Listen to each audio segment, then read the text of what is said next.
Students, उम्मीद है कि आप सब ठीक ठाक होंगे। ओके, तो आज हम स्टार्ट करेंगे इंशाल्लाह तो स्टैटिस्टिक्स 2023। ठीक है, ये है सेकेंड ईयर कॉमर्स की बुक आपकी ये वाली। इसका 2023 के जो क्वेश्चंस पास पेपर्स में आए हुए आज हम उसे सॉल्व करना शुरू करते हैं और उम्मीद है कि आपके पेपर की तैयारी भी अच्छी हो रही होगी। ओके, तो आज हमारे देख लें ये वाले क्वेश्चंस हैं जिनके पास टेनर नहीं है तो आप इसमें स्क्रीनशॉट भी ले सकते हैं। ओके, टेनर की हालत थोड़ी सी मेरी वो हुई है। अच्छा, यहाँ पर देखें ये वाले आपके पास क्वेश्चंस हैं, ये आज इंशाल्लाह मैं भी सॉल्व करवाऊंगी। एक ये पार्ट है और उसके बाद ये है। ओके, सेक्शन बी हम आज सॉल्व करेंगे और सेक्शन सी जो है वो आपको नेक्स्ट वीडियो में मिल जाएगा। ओके, मैं एक क्वेश्चन यहाँ पे स्किप करवाऊंगी जो कि क्वेश्चन नंबर यहाँ पर 6 है। ठीक है, वो जब मैं सेक्शन सी जब सॉल्व करवाऊंगी ना तो उसके साथ में ये वाला भी सवाल आपको सॉल्व करवा दूंगी। ठीक है, बाकी सारे क्वेश्चन हम अभी सॉल्व करना शुरू करते हैं। तो जो चैनल में नए हैं काइंडली वो चैनल को सब्सक्राइब कर लें, लाइक करें और कमेंट करें ताकि मजीद वीडियोस जो है मैं वो अपलोड करती जाऊं। ठीक है, आपका पूरा टेनियर जो है इंशाल्लाह मैं एग्जाम से पहले आपको सॉल्व करवा दूंगी। अच्छा, यहाँ पे देखिए सबसे पहला क्वेश्चन आपका आया हुआ है differentiate between quantitative data and qualitative data. ठीक है, इस क्वेश्चन का आंसर मैं नहीं बता रही क्योंकि ऑलरेडी ये 3 बार रिपीटेड है और ये मोस्ट इंपॉर्टेंट क्वेश्चन है। जिसने नहीं देखा वो मेरी स्टैट्स की जो सबसे पहली वीडियो जो मैंने अपलोड की थी 2025 की वो जाके लास्ट में देख लें। ओके, नेक्स्ट क्वेश्चन देखें, in how many ways can the letter of the following words be arrange. यानी कि यहाँ पे अल्फाबेट दिए गए हैं, एक वर्ड दिया गया है, वो कह रहे हैं कि इसको कितनी मर्तबा हम अरेंज कर सकते हैं। ओके, तो ये पाकिस्तान वाला जो है पिछले वाले ईयर में भी आया हुआ था जो कि आप यहाँ पे देख सकते हैं। ठीक है, ये वाला मैं नहीं करवा रही, ये वाला जो क्वेश्चन है वो आप पिछली वाली वीडियो में लाजमी जाकर देख लें, आपको समझ आ जाएगा। ओके, मैं ये कराची वाला जो है क्वेश्चन वो मैं यहाँ पे सॉल्व करवा देती हूँ आपको। क्वेश्चन मैं यहाँ पे लिख लेती हूँ, मैंने यहाँ पे क्वेश्चन लिख दिए। ठीक है, इसको सॉल्व कर लेते हैं। एन हमारे पास टोटल नंबर्स कितने हैं, 1 2 3 4 5 6 7, टोटल हमारे पास 7 नंबर्स हैं। ठीक है, अच्छा यहाँ पर हम लिख लेते हैं N1। N1 क्या होता है, N1 का मतलब होता है ये जो हमारा पहला अल्फाबेट है ये कितनी बार रिपीटेड हुआ है। तो K जो है वो जस्ट 1 टाइम है, तो हम लिख सकते हैं N1 हमारा 1 है। और इसी तरह फिर A हमारे पास कितना हमारे यहाँ पर हम लिख सकते हैं कि N2 हमारे पास कितना आया हुआ है, हमारे पास 2 बार है। ठीक है, बाकी सारे अल्फाबेट यानी कि N3 हमारे पास कितना हो जाएगा, यानी कि R कितनी बार आया है, R1 बार आया है। मैं सारे इस तरह लिख लेती हूँ, इस तरह मैंने ये सारा लिख लिया। ये N1 क्या शुरू करें, ये सारे एक अल्फाबेट को शो करें। जैसे कि यहाँ पे I है लास्ट में, I 1 टाइम आया हुआ है तो यानी कि N6 हो जाएगा हमारे पास 1। ठीक है, उम्मीद है कि समझ आ गया होगा। अच्छा, इसके लिए हम एक फॉर्मूला यूज करेंगे, आप यहाँ पे लिख सकते हैं sample is equal to N factorial divided by N1 factorial multiply by N2 factorial फिर मल्टीप्लाई बाय N3 फैक्टोरियल और उसके बाद सो ऑन। क्योंकि बहुत सारे अल्फाबेट आपके पास, जितने ज्यादा अल्फाबेट बोर्ड में आपको दिए जाएंगे तो वो सारा आपके पास ये आते जाएगा। ठीक है, एन आते जाएंगे, ये आपके पास ये हो गया इसका फार्मूला। ओके, अब हम यहाँ पे लिखना शुरू करते हैं। S is equal to, S की जगह आप कोई भी अल्फाबेट ले सकते हो, it's your up to you. ठीक है, ये आपकी अपनी मर्जी है। एन फैक्टोरियल का मतलब होता है टोटल नंबर कितने हमारे पास आए हुए हैं जो कि है 7। तो इस तरह लिख सकते हैं 7 फैक्टोरियल डिवाइडेड बाय, अब N1 फैक्टोरियल क्या है वो ये रहा 1, तो हम यहाँ लिख सकते हैं कि 1 फैक्टोरियल मल्टीप्लाई बाय, उसके बाद N2 क्या है 2 है, 2 फैक्टोरियल फिर उसके बाद 1 फैक्टोरियल फिर उसके बाद फिर अगेन करते करते टोटल 1 2 3 4 बार फैक्टोरियल आएंगे। 1 फैक्टोरियल 1 फिर अगेन फिर मल्टीप्लाई बाय 1 और देन फिर ये अगेन फैक्टोरियल। यहां तक आपको समझ आ गया होगा। ओके, अब हम यहाँ पे निकाल लेते हैं इसके फैक्टोरियल्स भी। S is equal to 7 factorial आपके पास होता है, तो 7 फैक्टोरियल करके दिखाती हूँ। देखिए 7 लिखा और उसके बाद ये फैक्टोरियल यहाँ पर बना होता है, उसको आपने वो कर दिया तो आपके पास आ गया 5040। ठीक है, अगर वो स्टूडेंट जिनके पास फैक्टोरियल्स नहीं है तो वो क्या करें, उनके लिए भी मैं एक ट्रिक बता देती हूँ। देखिए आपने क्या करना है कि 7 है ना, तो 7 multiply by 8 7 multiply by 6 multiply by 5 multiply by 4 multiply by 3 multiply by 2 फिर मल्टीप्लाई बाय 1। इसका क्या मतलब हुआ, इसका मतलब ये है कि 7 से लेके पिछले जितने भी नंबर्स हैं 1 तक के उन सबको आप मल्टीप्लाई कर दें तो आपके पास वो फैक्टोरियल का आंसर आ जाएगा। उम्मीद है कि आपको यहाँ तक समझ आ गया होगा। ओके, अगर मैं इसका फैक्टोरियल खोलूं तो ये हो जाएगा 1 मल्टीप्लाई बाय 2 का फैक्टोरियल क्या होता है 2 मल्टीप्लाई बाय 1, तो आंसर क्या आएगा 2 आएगा। तो जस्ट मैं यहाँ पे बस 1 वगैरह लिखने के बजाय, क्योंकि ये 2 इसका आंसर 2 है, इसका आंसर सबका आंसर 1 है, तो 2 मल्टीप्लाई बाय 1 1 1 क्या हो जाएगा हमारे पास आंसर 2 ही आएगा। तो जस्ट मैं यहाँ पे लिख देती हूँ 2। ठीक है स्टूडेंट्स, अब यहाँ पे देखिए हमारे पास 50 और 40 डिवाइडेड बाय अगर मैं करूँ 2 तो आपके पास आ जाएगा 2520। ये आपका है रिक्वायर्ड आंसर। ठीक है, उम्मीद है कि समझ आ गया होगा। ये फर्स्ट क्वेश्चन हमारा कंप्लीट हो गया। तो नेक्स्ट क्वेश्चन आपका जो है वो ये है फॉर द ऑब्जर्वेशन। ये आपको एक नंबर्स दिए गए और वो कह रहे हैं आप प्रूफ करके बताएं कि x की वैल्यू, x का अगर हम माइनस करें मीन से, ठीक है, मीन निकालने के बाद माइनस करें उसका सम कर लें तो वो इक्वल टू 0 आएगा। ये क्वेश्चन मैं यहाँ पे उतार लेती हूँ। तो देखिए हमें प्रूफ क्या करना है कि x की वैल्यूज को हमने निकालना है, सबसे पहले हमने निकालना है मीन। ठीक है, माइनस करवा के उसके बाद सम निकालना है जो हमारा आंसर आएगा 0। तो x की वैल्यूज मैंने यहाँ पे लिख दी। अगर मैं सबको ऐड करूं तो ये हो जाएगा समेशन ऑफ x, मेरे पास आ जाएगा टोटल सबका सम करने के बाद मेरे पास आंसर आ गया है वो जो कि है 56, ठीक है। अब मैंने ये सम क्यों निकाला, सम इसलिए निकाला कि हमें चाहिए था ये जो लिखा हुआ है नजर आ रहा है एक्स बार, इसका मतलब होता है मीन, और मीन बराबर होता है summation of x divided by n, ठीक है। तो मीन हमने लिख दिया, समेशन ऑफ एक्स हमने यहाँ से निकाल लिया जो कि था 56 डिवाइडेड बाय एन का मतलब होता है टोटल नंबर हमारे पास कितने मौजूद हैं। यहाँ पे देखें 1 2 3 4 5 6 7, तो हम लिखेंगे mean is equal to 56 divided by 7, तो हमारा आंसर आ गया 8।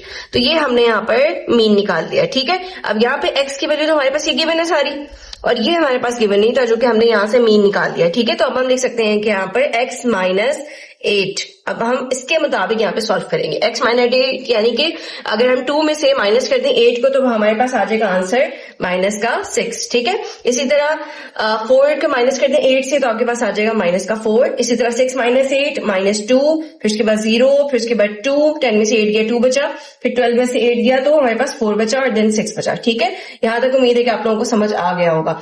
अच्छा अब देखिए नेक्स्ट, अब क्या कह रहे हैं कि हमने x की वैल्यूज ये गिवन थी, हमने मीन निकाला और हर वैल्यूज को एक एक वैल्यूज को मीन से माइनस करवा दिया। अब हमने इसका ले लेना है सम, जो किसके बराबर रहेगा, 0 के बराबर रहेगा, जो कि आप ये टेबल में भी देख सकते हैं, ये पॉजिटिव 2 माइनस 2 के, इसी तरह ये हमने सबको ऐड किया तो हमारे पास क्या आ गया, summation of x minus x bar is equal to 0। तो मतलब हमारा आंसर यहाँ पर प्रूव हो गया, ठीक है। हमारा क्वेश्चन यहाँ पर ये सॉल्व हो गया कंप्लीट।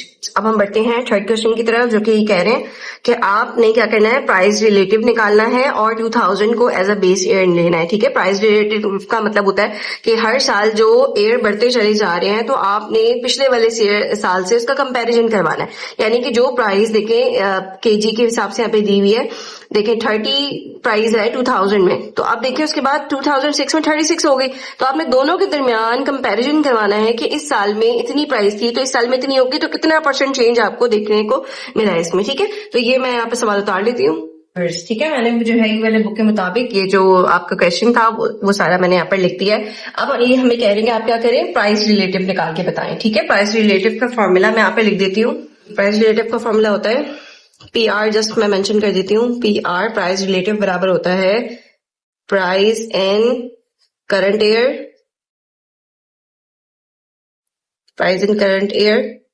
यहाँ पे एक काम करते हैं, PR का फॉर्मूला लिख देती है। PR मतलब प्राइस रिलेटिव का फॉर्मूला होता है price in current year divided by price in base year और फिर मल्टीप्लाई बाय 100। उम्मीद है कि यहाँ तक आपको समझ आया होगा PR का फॉर्मूला। अच्छा अब इसी फॉर्मूले को यूज करते हुए हमने यहाँ पर PR कैलकुलेट करना है, ठीक है। तो हमारे पास वो कह रहे हैं कि बेस ईयर क्या है, 2000 एज अ बेस ईयर, यानी कि 30 हमारे पास बेस ईयर की प्राइस है, ठीक है। तो सबसे पहले 30 ऊपर लिखेंगे, ठीक है, नीचे डिवाइड बाय भी 30 मल्टीप्लाई बाय 100, तो ये क्या आंसर आया आपके पास, 100 आ गया, ठीक है। इसी तरीके से 31 ऊपर लिखेंगे और नीचे क्या करना, चेंज करते जाएंगे। आप सिर्फ 30 जो है वो सब में सेम रहेगा, सिर्फ जो ऊपर की करंट प्राइस है ना 31 वो सेम वैसी रहेगी। देखिए मल्टीप्लाई बाय 100 तो आपके पास आंसर आ जाएगा 103.3, ठीक है। नेक्स्ट इसी तरह 32 डिवाइडेड बाय 30 मल्टीप्लाई बाय 100 आपके पास आ जाएगा 106.6, और फिर नेक्स्ट है 110, फिर उसके बाद आ जाएगा 113.33, ठीक है। उसके बाद है 116.66 और यहाँ पे लास्ट आपका आंसर आ जाएगा 120, ठीक है। उम्मीद है कि आपको तक समझ आया होगा और ये हमारा रिक्वायर्ड आंसर है। यही टेबल आपने बनाना है, जस्ट फॉर्मूला लिखना है और उसके बाद ये आपने इस तरह का टेबल बना देना है और फिर यहाँ तक आपका आंसर जो है वो कंप्लीट हो जाएगा। अब हम चलते हैं नेक्स्ट वाले क्वेश्चन की तरफ, जो कि कह रहे हैं कि आपके पास ये एक चार्ट दिया हुआ है और वो कह रहे हैं कि आप इसका पाई डायग्राम बनाएं, ठीक है। तो ये क्वेश्चन मैं यहाँ पे लिख लेती हूँ स्टूडेंट्स, ये मैंने यहाँ पे क्वेश्चन आपके मुताबिक लिख दिया है, ठीक है। ये कह रहे हैं कि कंट्री यहाँ पे गिवन है, कंट्री जैसे कि USA, Brazil, Australia, Germany and Japan, यहाँ पे बता रहे हैं कि टोटल कॉटन की जो प्रोडक्शन हो रही है वो कितनी हो रही है, ठीक है। तो USA में तकरीबन प्रोडक्शन हो रही है 34 और यहाँ पे 28 की तमाम नंबर्स इन्होंने दिए हुए हैं, ठीक है। हमें क्या करना है, पाई डायग्राम इन्होंने बनाने का कहा है। तो सबसे पहले आपने ये जो नंबर्स हैं इन सबको ऐड कर देना है, ठीक है। अगर मैं इन सबको ऐड करूं तो इनका सम मेरे पास आ जाएगा ऑलमोस्ट 88, ठीक है। अब इनके एंगल कैसे निकालते हैं, देखिए एंगल निकालने का सबसे आसान तरीका होता है कि जो नंबर आपके पास गिवन है सबसे पहले आप वो लिखें 34 और डिवाइडेड बाय जो सम आया आपके पास वो है 88, 34 डिवाइड बाय 88 और मल्टीप्लाई कर दें 360 से, ठीक है। पहले याद रखना है कि आपने इससे डिवाइड करवाना है, फिर जो आंसर आएगा फिर आप उसे मल्टीप्लाई करना, वरना तो आपका आंसर जो है वो मिस्टेक भी हो सकती है, ठीक है। आप इस तरह आंसर निकालेंगे तो आपके पास पहला आ जाएगा 139 डिग्री, ठीक है। इसी तरह फिर दोबारा 28 डिवाइडेड बाय 88 फिर मल्टीप्लाई बाय 360, ठीक है, तो आपके पास आ जाएगा नेक्स्ट आंसर 114.5, फिर यहाँ पे आ जाएगा थर्ड में 61.3, देन फिर 32.7 और फिर आ जाएगा ये 12.2। ठीक है, भाई यहाँ तक समझ आ गया आप लोगों को। अब इसके बाद मैं पाई चार्ट भी बना के आपको दिखा देती हूँ। सबसे पहले हम क्या करेंगे, यहाँ पर अपनी मर्जी का कोई भी आप रेडियस रख के एक सर्कल ड्रॉ कर लें। सर्कल ड्रॉ कर लिए। अच्छा, सेंटर के जो पॉइंट है उसमें एक डॉट लगा के यहाँ पे एक रेडियस इसका बना लें। मैंने देखें एक रेडियस भी बना ली। सबसे पहला हमारा क्या है 139 डिग्री। ये जो बीच का बिल्कुल ये जो डॉट होता है ना वो आपने यहाँ पे एग्जैक्ट रखना है और ये वाली लाइन बिल्कुल एग्जैक्ट इस रेडियस की लाइन पे होनी चाहिए। ठीक है, जैसे देखें मैंने यहाँ पे रख लिया। हमारा कह रहे हैं कि 139 डिग्री, 130 नीचे वाली वैल्यूज हम देखते हैं, आपने याद रखना है 135 और ये हो जाएगा आपके पास 139 डिग्री। तो ये कोई पॉइंट आपके पास आ रहा है। अब आप क्या करें, यहाँ से यहाँ तक की एक डॉट यहाँ पे रखें और यहाँ से यहाँ तक आप एक लाइन ये मिला दें। ठीक है, तो ये आपके पास आ जाएगा तकरीबन यहाँ पे 34%, क्योंकि परसेंट एरिया है। ठीक है, अच्छा नेक्स्ट अब हमने लिखना है 114.5। आप इसको यहाँ पे रखें, अगेन डॉट और वो लाइन अगेन यहीं पे आ जाएगी और 114 डिग्री। ठीक है, 11400 और यहाँ ये देखें 1.5 और यहाँ आ जाएगा ये कुछ 0.5 है ना, तो वो इनके दरमियान का बिल्कुल एक नंबर आएगा। देखें इस तरह से आपने जो है ना इसको मिला देना है। ठीक है, अब ये आपके पास आ गया 28%। ओके स्टूडेंट्स, ठीक है 28% हो गया। नेक्स्ट हमारे पास है 61.3 डिग्री। अब वो यहाँ पर आपने ऐसे करके रखना है, ये देखो 61.3, 60 ये हो जाएगा 61. ये आ जाएगा यहाँ पर कोई बीच की एक वैल्यू आएगी। ठीक है 61.3। अब आप इसको यहाँ करके एक लाइन खींच लें, लाइन ड्रॉ कर लें यहाँ तक, ये मैंने कर दी। ठीक है, ये हो जाएगा हमारे पास 15%। देन इसके पास क्या है 32.7%। यहाँ पे इसको रखें और ये अगेन बिल्कुल रेडियस पे रखना है डॉट पे और ये लाइन आपके जो है बिल्कुल सीधी होनी चाहिए। 30 हमारे पास ये हो गया, तो 32.7 समथिंग यहाँ पर बनेगा। तो आप इसको अगेन यहाँ पे लाइन ड्रॉ कर लें कुछ ऐसे। ठीक है, तो आपके पास ये एरिया आ गया ऑलमोस्ट 8% और ये जो बाकी रह गया है एरिया वो हो गई 13%। ठीक है, उम्मीद है कि आपको समझ आ गया होगा भाई पाई डायग्राम किस तरह से बनाई जाती है और ये बहुत इंपॉर्टेंट है, एग्जाम में लाजमी देते हैं। आप चाहे तो यहाँ पे इनके नेम भी मेंशन कर दें, वो आपकी अपनी मर्जी है, वरना इतना काम भी काफी है। अब हम चलते हैं नेक्स्ट क्वेश्चन की तरफ। देखें हमारे पास नेक्स्ट क्वेश्चन दिया हुआ है कि अ card is drawn from a pack of a card. वो कह रहे हैं कि हमारे पास जो, अगर आप कभी कार्ड्स खेलते हो तो आपको आइडिया हो कि एक पैक ऑफ कार्ड से, यानी कि कार्ड के जो पैक है वहां से अगर एक कार्ड निकालते हैं तो आपने उसकी प्रोबेबिलिटी बतानी है कि कितने % चांसेस है कि जब हम वो कार्ड निकालें तो हमारे पास जो है वो ब्लैक कार्ड आए। ठीक है, इसे भी हम सॉल्व कर लेते हैं। देखिए टोटल नंबर ऑफ आउटकम्स कितने होते हैं हमारे पास, तकरीबन हमारे पास जो कार्ड होते हैं वो है 52 कार्ड्स होते हैं। ठीक है, 52 कार्ड्स हमारे पास टोटल। एन हमारे पास कितना हो गया, एन हमारे पास हो गया 52। ठीक है, अच्छा इसके बाद देखिए तकरीबन जो डेक होता है ना वो 2 कलर्स में डिवाइड होता है, एक रेड कलर के होते हैं और एक ब्लैक कलर के होते हैं। ठीक है, तो हमारे पास जो ब्लैक कलर के कार्ड होते हैं हमने उसे सपोज किया कि वो ए बराबर है किसके, 24 ब्लैक कार्ड्स के। ठीक है, यानी कि हमारी प्रोबेबिलिटी क्या है कि 26 कार्ड जो है वो 52 कार्ड में से 26 कार्ड जो होते हैं वो ब्लैक होते हैं। ओके स्टूडेंट्स, ठीक है। अच्छा उसके बाद there is 26 black card we have. ठीक है, अच्छा हमारे पास एन क्या हो गया, नंबर ऑफ फेवरेबल आउटकम कितने हो गए 26 कार्ड्स। ठीक है, अब हम प्रोबेबिलिटी का यहाँ पर फॉर्मूला लगाते हैं। प्रोबेबिलिटी ऑफ इवेंट ए बराबर होता है number of favourable outcomes divided by total number of outcome, यानी कि एस, ये हमारा एन या फिर आप इसे सैंपल सेट कह लो तो वो एस के बराबर है। ठीक है, ज्यादातर हम एस से डिनोट करते हैं। ओके, तो हमारे पास एन ए कितना है 26 है और डिवाइडेड बाय कितना हो गया 52। हमारा आंसर आ गया 1/2, यानी कि 0.5% चांस है हमारे पास कि हमारा क्या आ जाए, हमारा ब्लैक कार्ड आ जाए। ठीक है स्टूडेंट्स, तो हमारे पास नेक्स्ट क्वेश्चन है। देखें a fair die is rolled once, यानी कि एक डाई है, एक डाइस है जिसमें तकरीबन 6 आउटकम्स होते हैं, 1 से 6 नंबर्स होते हैं। अगर हम उनको रोल करें, ठीक है, तो find the probability that the number on the upper most face is not 6। वो कह रही है कि हमने एक डाइस रोल किया और रोल करने पे आपके पास तकरीबन क्या आ गया, रोल करने पे 6 नहीं आना चाहिए। ठीक है, 6 नहीं आना चाहिए, 6 के अलावा बाकी सारे नंबर्स आने चाहिए। तो कितनी प्रोबेबिलिटी है कि 6 ना आए और बाकी 1 से लेके 5 तक नंबर आ जाए। ठीक है, इसे भी हम सॉल्व कर लेते हैं। डाइस के total number of favourable outcomes कितने होते हैं, यानी कि हमारा सैंपल सेट जो है वो बन गया आपका 1 2 3 4 5 6, क्योंकि एक डाइस में टोटल 6 नंबर्स होते हैं। अब हमारे पास जो हमारा outcome total number of outcome बना लेते हैं हम यहाँ पर, जैसे कि एन इवेंट ए बराबर, यानी कि हमारा खुद का सपोज किया हुआ है कि 5 तक आने चाहिए, 6 ना आए, ठीक है। तो हमारे पास तकरीबन कितने हो गए, 1 2 3 4 5, ये वो नंबर हैं जिनमें अगर हम डाइस रोल करें तो 6 नहीं आएगा, ठीक है। 6 को हमने यहाँ पे एक्सक्लूड कर दिया है। तो हमारे पास टोटल नंबर्स कितने हो गए, 1 2 3 4 5, यानी कि ऑलमोस्ट 5 नंबर्स हैं। तो अब हम यहाँ पे बना लेते हैं प्रोबेबिलिटी ऑफ इवेंट ए बराबर है, फिर वही वाला पिछला वाला formula, total number of outcome event A divided by, ठीक है।